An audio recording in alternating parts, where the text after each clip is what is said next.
हमारी पार्टी और हमारे नेता चाहे माँ को लेकर के जो घोषणा की है ये बताएंगे, चाहे असम को लेकर के जो लंबी घोषणा है, जो सारी चीजें बेटियों को लेकर के है, रोजगार को लेकर के है, युवाओं को लेकर के है और असम में भ्रष्टाचार को लेकर के है।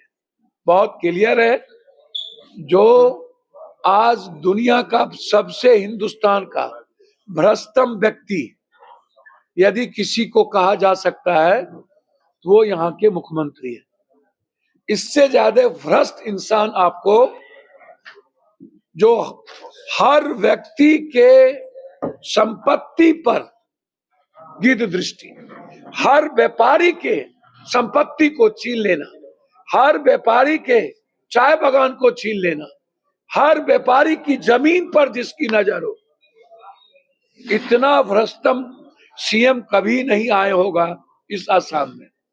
उस भ्रष्टम व्यक्ति के खिलाफ जो हमारे नेता राहुल गांधी जी ने जिन बिंदु को रखा, वह हर परिस्थिति में उस निर्णय को सबसे पहले कैबिनेट में लिया जाए और असम के निर्माण की बात होगी। मैं पूरे पूर्वांचल की तरफ से, हम यहाँ हैं, पूर्वांचल के साथी सारे लोग हैं, बिहार के, यूपी के, आज वह अपने को असुरक्षित महसूस कर रहे, उनका व्यापार अपने को असुरक्षित महसूस कर रहे, वो डरे हुए 5 साल रहे, सहमे हुए रहे और उन्हें लगा कि हम लोगों का व्यापार क्या होगा। आज पूरा का पूरा बिहार, यूपी और पूर्वांचल कांग्रेस की विचारधारा और अपने परिवार और अपने बच्चों के भविष्य के लिए कांग्रेस के साथ आज वो खड़ी है। मुझे उम्मीद है जो लोग इस पार्टी को छोड़ के गए हैं, मेरे ही साथ एक सांसद हुआ करते थे। तो 2 बातें कहना चाहता हूँ, क्योंकि मुख्यमंत्री चॉपर से आए होंगे, मैं आया हूँ बाय रोड, तो मुझे इस सड़कों का असली में पता चला। दूसरी बात ये कि अगर अब होंगे तो पहले किसके थे? पहले कांग्रेस पार्टी के थे। पहले यहाँ का मंत्री था, कैबिनेट मिनिस्टर यहाँ से था। अगर वो ही तरक्की नहीं कर पाया तो एमएलए क्या कर देगा? तो सिर्फ कहने की बात है, ये सरकार फेल हो चुकी है। यहाँ पे इनके मुख्यमंत्री फेल हो गए तो इनके एमएलए कितने पेपर पास कर देंगे, वो सिर्फ कहने की बात। ये बंगाल गए तो रविन्द्रनाथ टैगोर की टोपी पहन लिया, ये उड़ीसा गए तो कुछ और बन गए, बिहार आए तो द्वारिकाधीश यादव बन गए। इनका जो कैरेक्टर है ये कभी भी आप उठा करके देख लो, 12 साल 13 सालों के अंदर ये पूरी दुनिया भारत को लाइन में लगा दी। पहले नोटबंदी में लाइन में लगाया लोगों को, 400 मिडिल क्लास और गरीब लोग मरे, एक भी उसमें मुसलमान नहीं मरे, सब के सब हिंदू थे जो मरे। दूसरा, ये बाढ़ में सबको लाइन लगा दिया, डीजल में सबको लाइन लगा दिया। जब किसान आंदोलन हो रहे थे 11 महीना सबको लाइन लगा दिया और लगभग 1100 किसानों की जान गई। उसके बाद इन्होंने शमशान में लाइन लगा दिया कोरोना के समय, जिसमें लाखों भारतीय जान गया। अब आप उठा करके देख लो, इनकी 12 महीने के अंदर इन्होंने 12 सालों के अंदर 2 काम किया। या तो कतारों में लाइन लगी, अब गैस को लेकर, डीजल को लेकर, अभी 8,000 से लेकर के 12,000 9,000 में गैस मिल रहा है। लगभग 30 लाख लोगों को इन लोगों ने नौकरी से निकाल दिया इस 3 दिनों के अंदर। मध्य प्रदेश की और अन्य जगहों की लगभग 35 से लेकर 60% फैक्ट्री बंद के कगार पर है।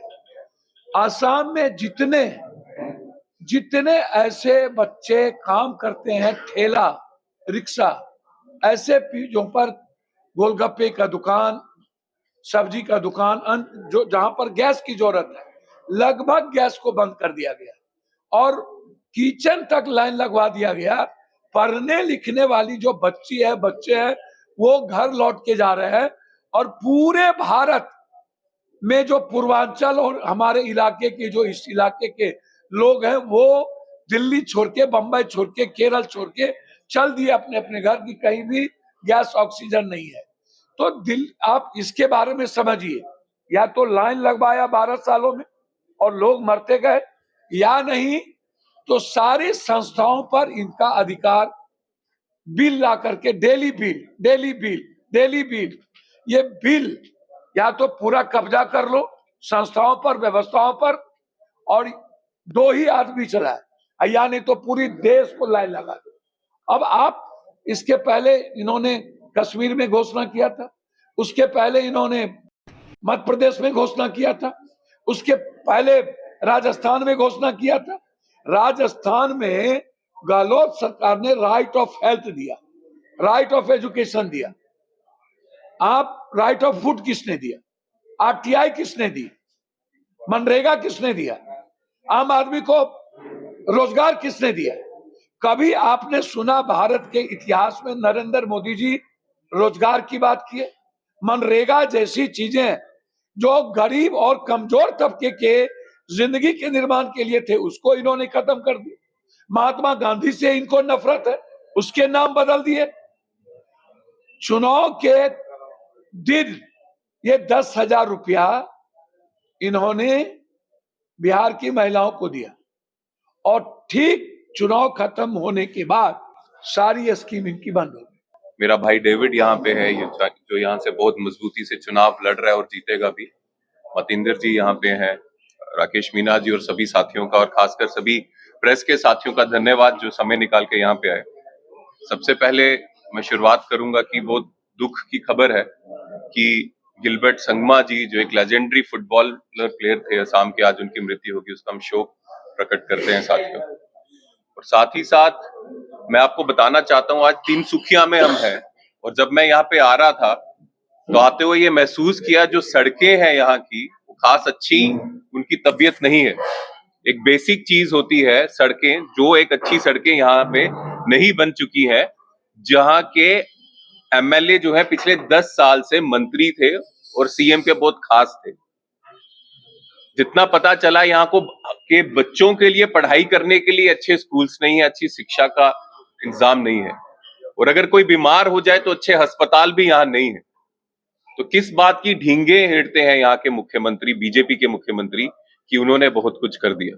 और तब की जब यहाँ पे मुख्यमंत्री के खास आदमी जो मंत्री रहे हैं, अगर वो यहाँ पर डेवलपमेंट नहीं करा पाए तो आज उनको खुद मालूम है कि उन्होंने तिनसुकिया के लोगों के साथ इंसाफ नहीं किया, इसलिए भागकर दूसरे असेंबली में चले गए और किसी और को यहाँ खड़ा कर दिया। लेकिन वो शायद ये समझने में भूल कर गए, तिनसुकिया के लोग बेवकूफ नहीं है, वो समझते हैं जो उनके साथ धोखा करेगा बीजेपी को वोट नहीं देंगे।